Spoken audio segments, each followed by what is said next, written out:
혹시 지금 필요한 거 있으세요? 필요한 거 어떤 거 필요하세요 지금?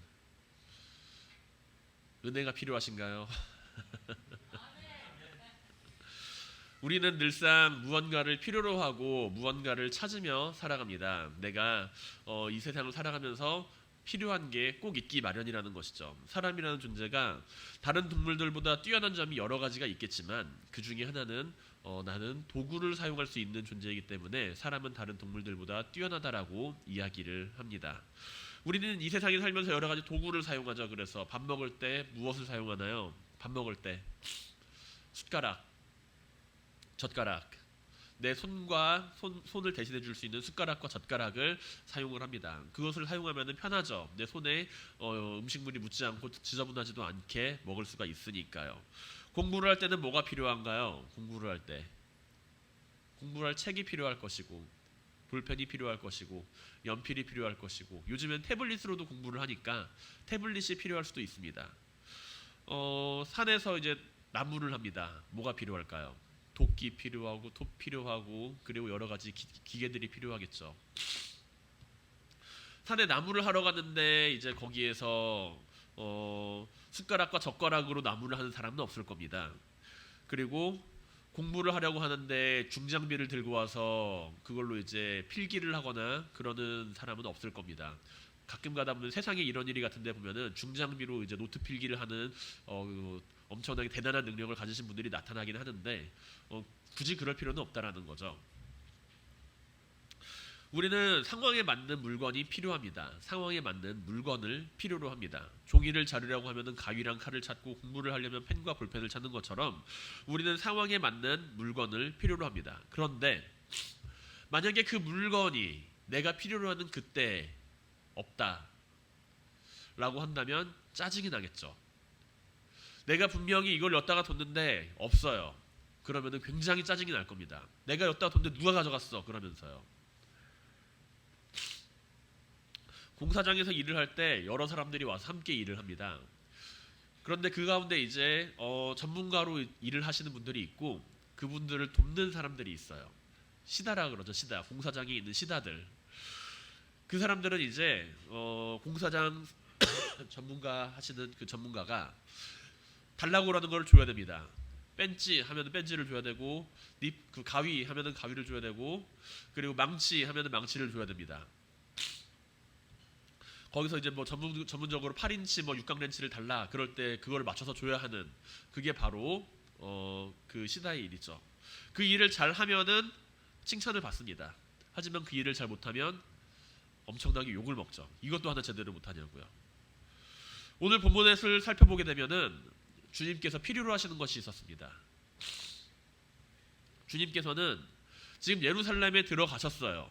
예루살렘에 들어가셨는데 거기서 필요로 하시는 것이 있었습니다. 무화과 나무를 찾아가셨습니다.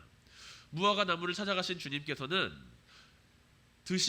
드실 열매를 무화과 나무에서 찾았어요. 이른 아침에 성에 들어오신 주님께서는 매우 시장하셨을 겁니다. 아침에 일찍 일어나서 활동을 하시는 분들은 알겠지만 아침에 일찍 일어나서 움직이다 보면은 배가 고프기 마련이거든요. 주님께서도 이제 육신을 입고 이 세상에 오셨으니 아침 일찍 일어나셔서 활동을 하시다 보면은 배가 고프셨던 것 같습니다. 그리고 나서 이제 무화과 나무를 찾아가셨고 그리고 그 무화과 나무가 잎사귀가 무성하지만 열매가 열리지 않은 그 모습을 보고 너는 다시는 열매를 맺지 못하게 될 것이다 라고 말씀을 하시며 무화과 나무를 저주하시죠.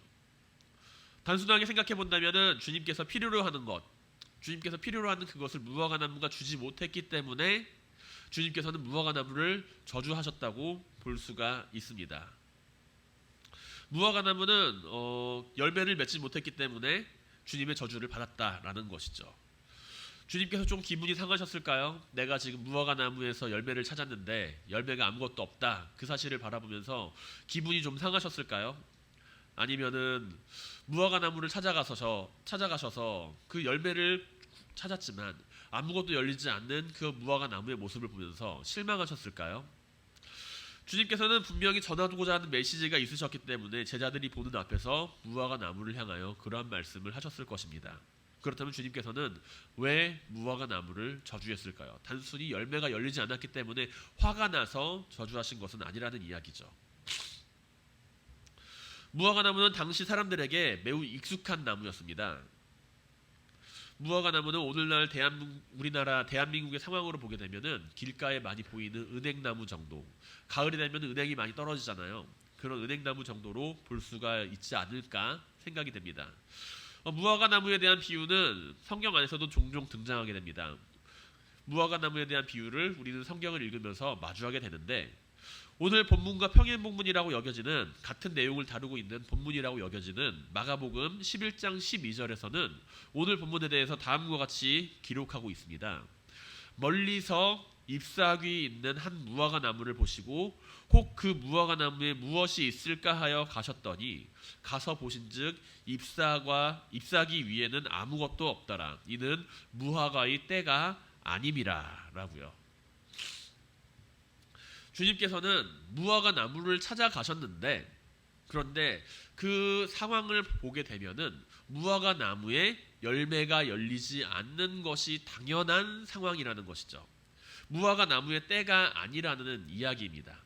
무화과 나무가 지금 열매가 맺지 않는 상황인데, 열매가 맺히지 않는 그 계절인데, 근데 주님께서는 그 무화과 나무를 찾아가셨고 열매가 없다라고 하면서 저주를 하세요. 어떻게 생각하십니까? 이해가 되시나요? 합리적이라고 여겨지시나요? 때가 이르지 않은 무화과 나무에서 열매를 찾으신 주님, 그 주님의 모습을 바라보면서 주님께서 도대체 왜 그러신 걸까? 전혀 이것은 이성적으로 이해가 되지도 않고 합리적이지도 않은 그런 상황인데, 왜 주님께서는 굳이 그렇게 열매가 열리지 않은 무화과 나무에게 때에 맞지도 않은 열매를 구하시면서 저주를 하신 걸까? 라는 생각이 들지 않으시나요? 무화과 나무는 보통 5월이나 6월에 열매를 맺어서 9월에서 10월 사이에 이제 수확을 하게 되는 그러한 그 주기를 가지고 있습니다. 열매가 이제 9월이나 10월쯤에 열리게 된다라는 것이죠. 5월, 6월에서 이제 열매 같은 게 생겨서 이제 9월이나 10월쯤에 그 열매가 잘 익으면 그걸 먹는 거예요. 그런데 주님께서 찾아가는 시간은 이보다 이른 계절이죠. 유대인의 6월절을 날 주님께서는 예루살렘에 방문을 하셨으니 5월, 6월보다 더 이른 계절에 주님께서는 무화과 나무가 있는 그 예루살렘에 찾아가셨다라는 이야기입니다.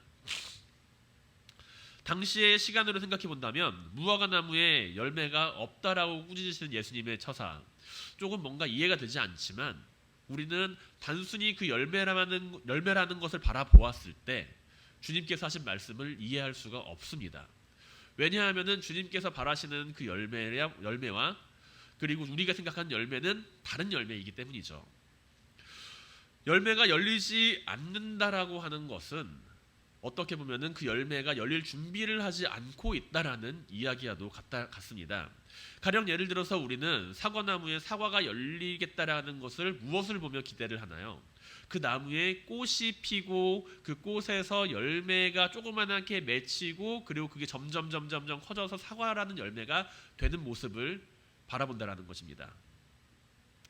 주님께서 무화과 나무를 찾아가셨을 때 그 무화과 나무는 열매가 열리지는 않았습니다. 하지만 열매가 열릴, 한국말로 말을 하면 열매가 열릴 기미조차 보이지 않은 나무라는 것이죠.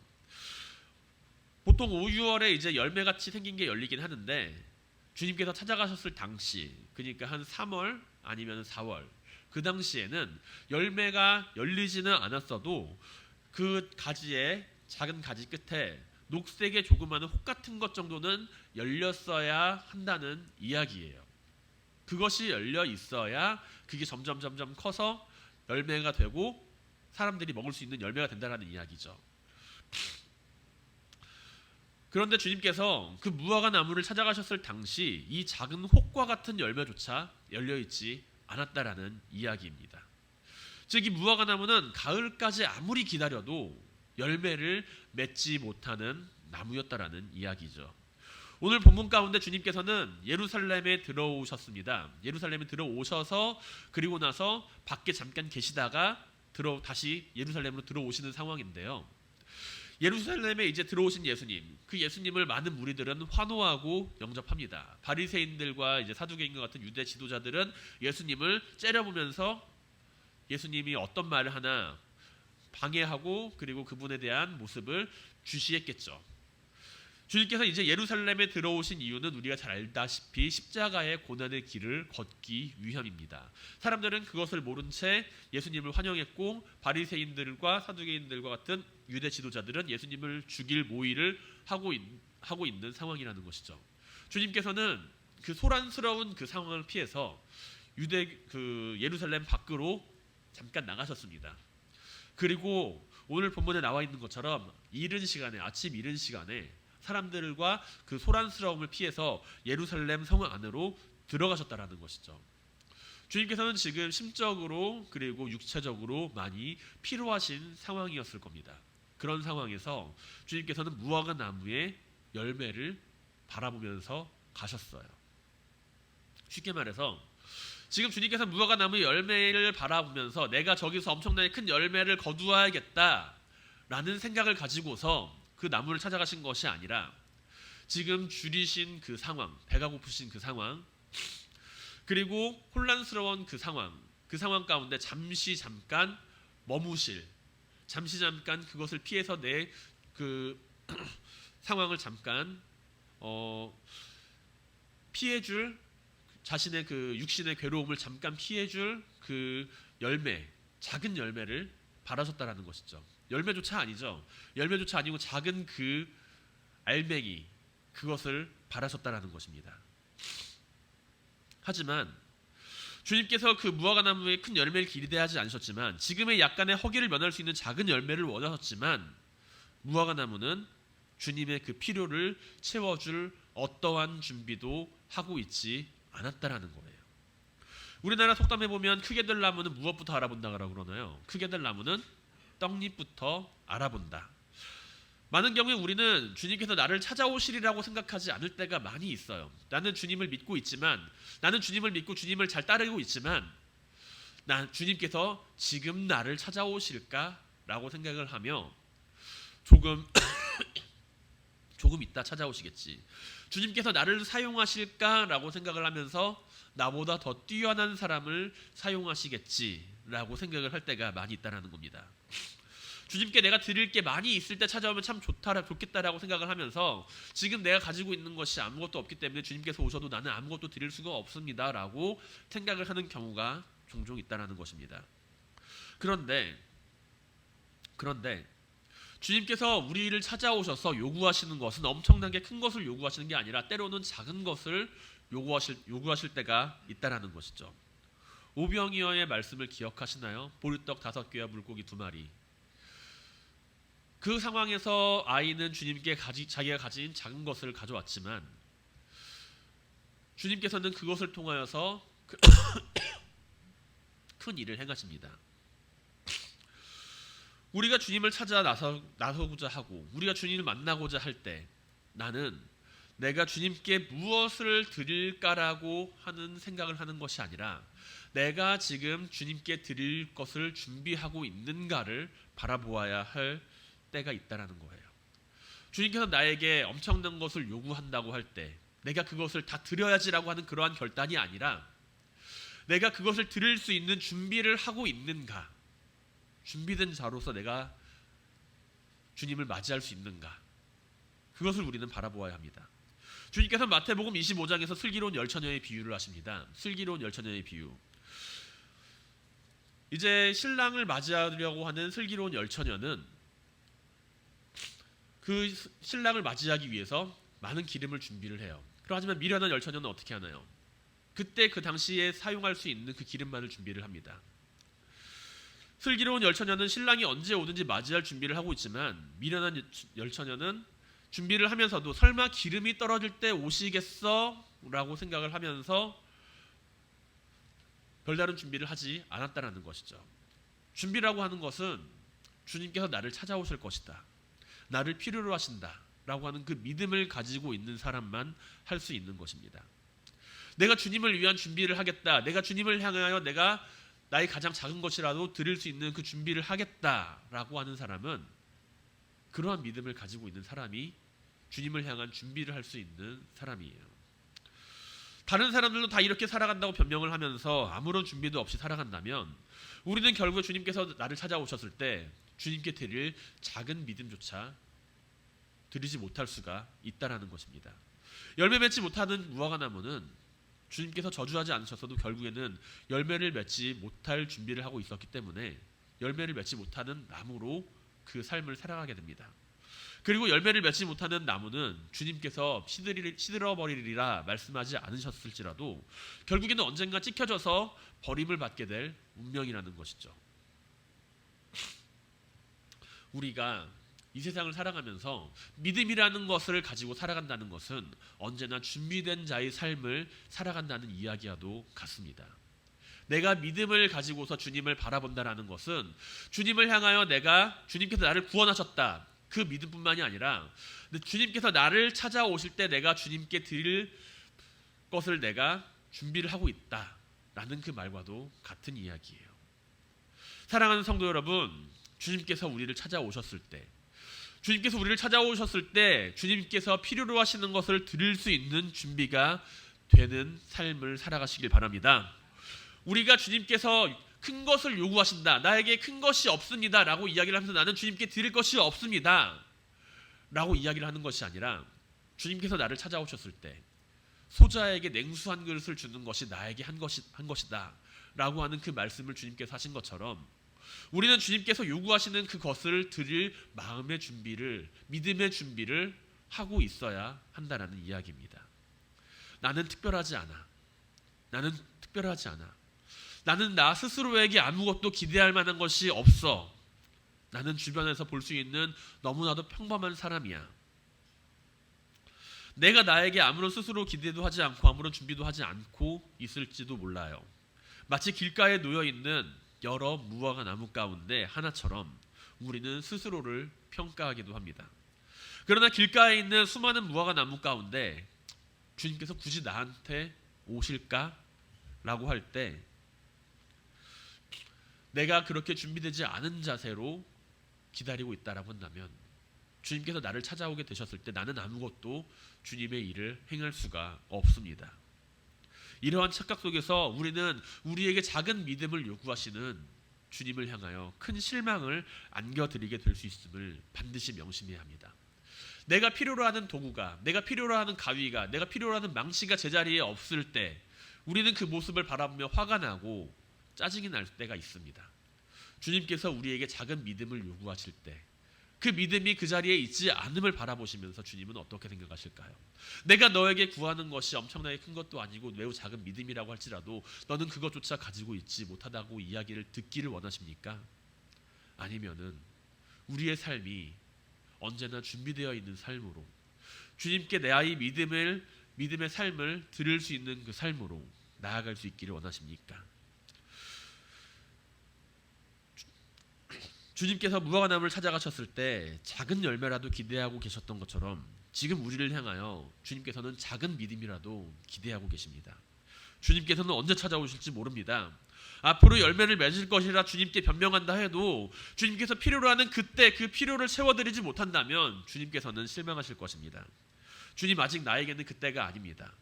다시 찾아오십시오. 이렇게 이야기를 하면 주님께서는 무엇이라고 대답을 할까요? 그때가 아닌데 찾아오셨다고 우리는 주님께 원망하겠습니까? 주님께서는 내가 준비되지 않았는데 찾아오셨다고 주님을 원망하시겠습니까? 사도 바울은 데살로니가전서 5장 1절과 2절에서 다음과 같이 기록합니다. 형제들아 때와 시기에 관하여는 너희에게 쓸 것이 없음은 주의 날이 밤에 도둑같이 이를 줄을 너희 자신이 자세히 알기 때문이라 라고요. 우리는 언제 주님이 오실지 몰라요. 주님께서 낮에 오실지 밤에 오실지 알지 못합니다. 오늘 본문의 말씀처럼 이른 새벽에 무화과 나무를 찾으시는 것처럼 우리를 찾아오실지도 몰라요.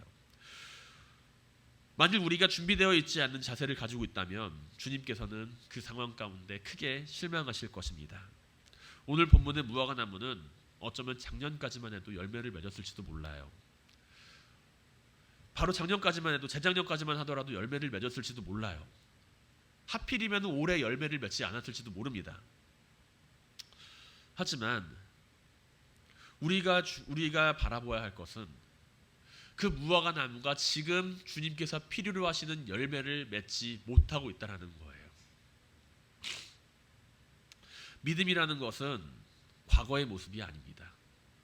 믿음이라는 것은 먼 미래의 모습이 아닙니다. 우리는 바로 이 순간, 바로 이 찰나의 순간을 살아가고, 믿음이라고 하는 것은 그 바로 찰나의 순간에 존재해야 하는 것입니다. 결실을 추수의 때에만 생각한다면은 우리는 먼 미래의 믿음만을 바라보게 될지도 모릅니다. 하지만 추수를 하기 위해서는 이른 봄부터 씨를 뿌리고 열매를 거두기 위한 준비 과정이 필요합니다. 우리는 우리 자신의 믿음이 연약하다고 핑계하거나 돌아서는 것이 아니라 언제나 내 자신의 지금의 믿음을 바라보며 깨어 있어야 한다는 것이죠. 경건의 모습과 경건의 능력이라고 하는 것은 나의 과거의 모습과 미래의 모습을 바라보는 것이 아니라 지금의 모습을 이야기하는 것입니다. 언제나 거룩한 삶의 자리를 세워나가시기 바랍니다. 우리의 삶이 언제나 바로 지금 이 순간 거룩한 삶의 자리를 이루어 나가는 믿음이 될 수 있길 바랍니다. 그리하여 주님께서 우리를 필요로 하고 찾으실 때 우리가 함께 주님의 일을 해나갈 수 있는 모든 성도님들이 되시기를 주님의 이름으로 간절히 축원드립니다. 또한 우리는 본문을 묵상하며 제자들의 질문과 함께 마주하게 됩니다. 오늘 본문의 사건을 바라보며 제자들은 주님께 의문을 가져요. 궁금해합니다. 왜 무화과 나무가 말랐습니까? 라는 거예요. 우리는 이 질문을 이상하게 생각하지 않습니다. 무화과 나무가 말랐으니까 그 이유에 대해서 주님께 물어보는 것이죠. 그러나 한편으로는 어째서 주님께서 다른 많은 수많은 나무들 가운데 굳이 열매를 맺지 못하는 이 나무를 찾아갔을까? 라는 생각을 버릴 수는 없습니다. 주님께서는 다 알고 계셨을 것일 텐데 왜 주님께서는 굳이 무화과 나무를 찾아가셨을까요? 제자들에 대한 주님의 대답은 다른 것이 아니라 믿음입니다. 주님, 이 무화과 나무가 왜 말랐습니까? 라고 이야기를 했더니 주님께서는 제자들의 믿음을 이야기하세요.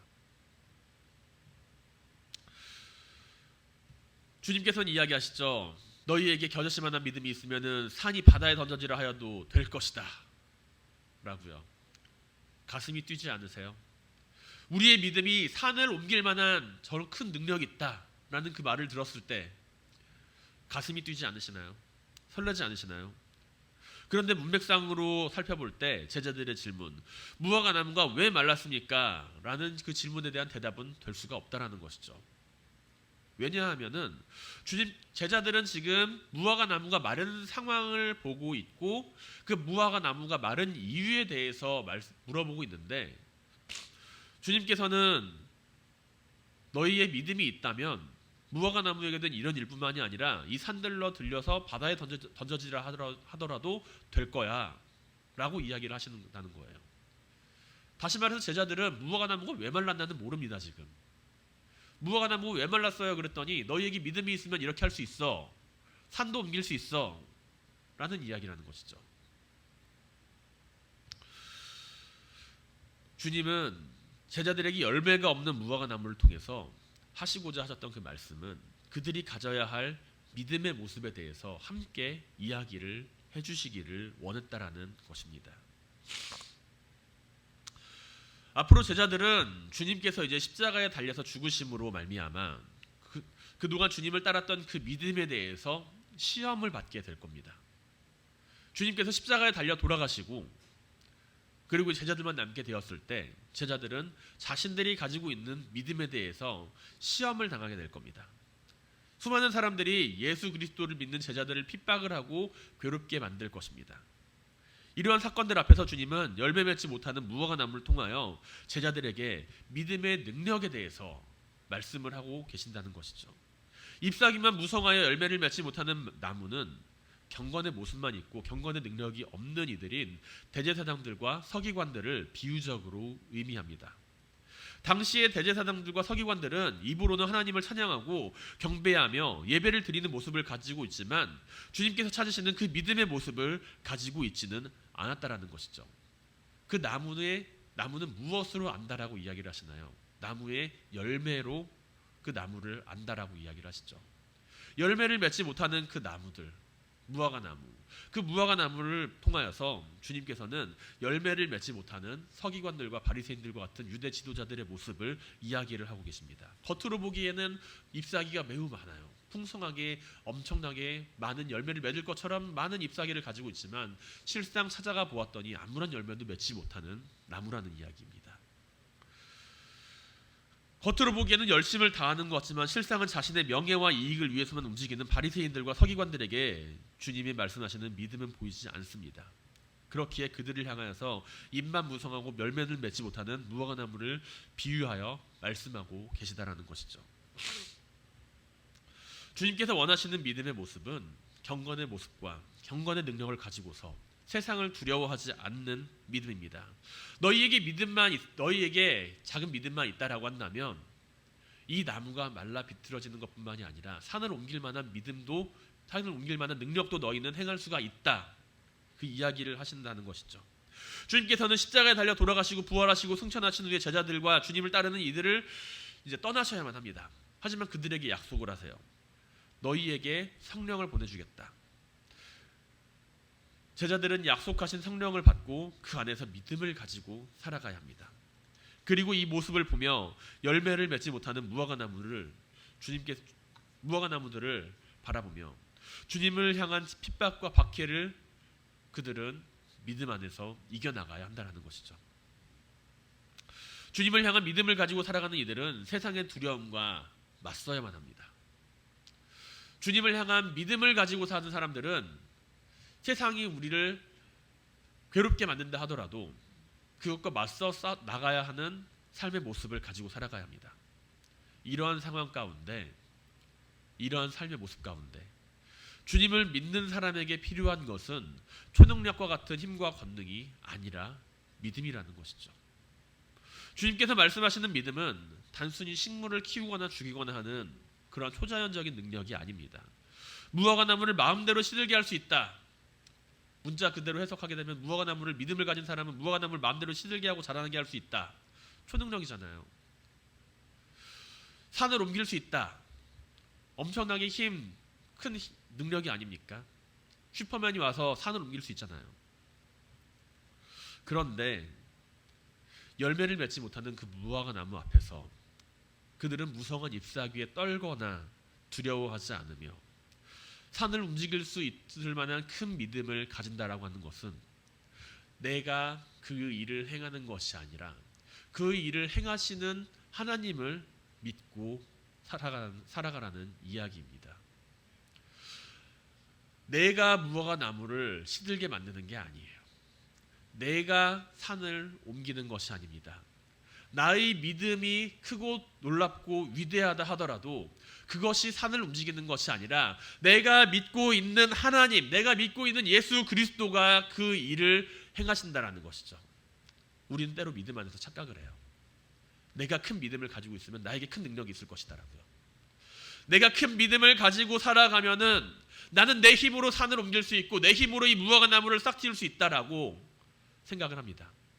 그것이 믿음인가요? 우리는 그 일을 행하실 하나님을 믿고 있는 겁니다. 하나님을 향한 그 신뢰, 하나님을 향한 그 믿음이 무화과 나무를 시들게 만들고 산을 옮길 수 있다라는 것이죠. 우리는 종종 산을 옮길 만한 믿음을 달라고 하나님께 기도합니다. 하지만 그거 아세요? 산을 옮길 만한 믿음을 구하는 것은 나이고 산을 옮기는 것은 나이지만 그것은 내가 할 수 있는 일이 아니라는 것을요. 내가 하나님께 산을 옮길 만한 믿음을 구한다는 것은 내가 하나님을 믿어야만이 가능한 일이며 내가 산을 옮길 만한 믿음을 가지고 있는 것은 내가 기도하는 가운데 그 일이 이루어질 것을 하나님 안에서 신뢰하고 있는 모습입니다. 믿음은 산을 옮길 수 있는 하나님을 향한 믿음입니다. 사랑하는 성도 여러분, 주님께서 함께 하시고 하나님께서 우리와 함께 하심을 믿고 의심하지 마시길 바랍니다. 세상을 이겨나가시길 바랍니다. 주님께서는 우리에게 이 모든 것이 믿음과 기도로 이루어짐을 말씀하고 계십니다. 지금 사회적인 많은 어려움이 우리 가운데 존재할지라도, 수많은 사람들과 전문가들이 그 일에 대해서 비관적으로 낙관적으로 이야기를 할지라도, 우리는 그보다 앞서서 우리와 함께 행하시는 하나님, 그 하나님을 향한 믿음을 잃지 말아야 합니다. 나의 믿음이 산을 옮기는 것이 아니라 내가 믿고 있는 하나님이 산을 옮긴다는 사실을 반드시 기억하고 있어야만 합니다. 입으로만 경건을 말하는 것이 아니라 우리의 삶이 경건한 삶이 되고 믿음의 생활을 이야기하는 것이 아니라 우리의 생활 속에서 믿음이 살아서 역사해야만 합니다. 말씀을 마무리하겠습니다. 벌써 한 해가 시작한 지 3주가 지나가고 있습니다. 벌써 세 번째 주예요. 작심삼일이라는 말이 있죠. 한 해가 시작하면서 나는 올 한 해 열심히 하나님을 믿겠어, 열심히 하나님을 따라 살아가겠어, 그렇게 다짐했던 것들이 이제 많이 흔들리고 무너질 수 있는 때입니다. 그러나 우리가 주님을 신뢰하며 언제나 주님을 따르기로 결심을 했다면 늘 준비된 믿음의 사람으로서 이 세상을 살아갈 수 있게 되길 바랍니다. 우리가 힘들고 어렵다라고 하는 그 모든 상황 가운데에서 주님께서는 주님의 일을 할 수 있는 한 사람을 찾으십니다. 잎만 무성하고 열매를 맺지 못하는 무화과 나무가 아니라 주님께서 언제나 찾으실 때 쓰임을 받을 수 있는, 언제나 나와 함께 하시는 하나님, 주님의 그 사랑과 그 인도하심을 믿고 살아가는 성도님들이 되시기를 주님의 이름으로 간절히 축원드립니다.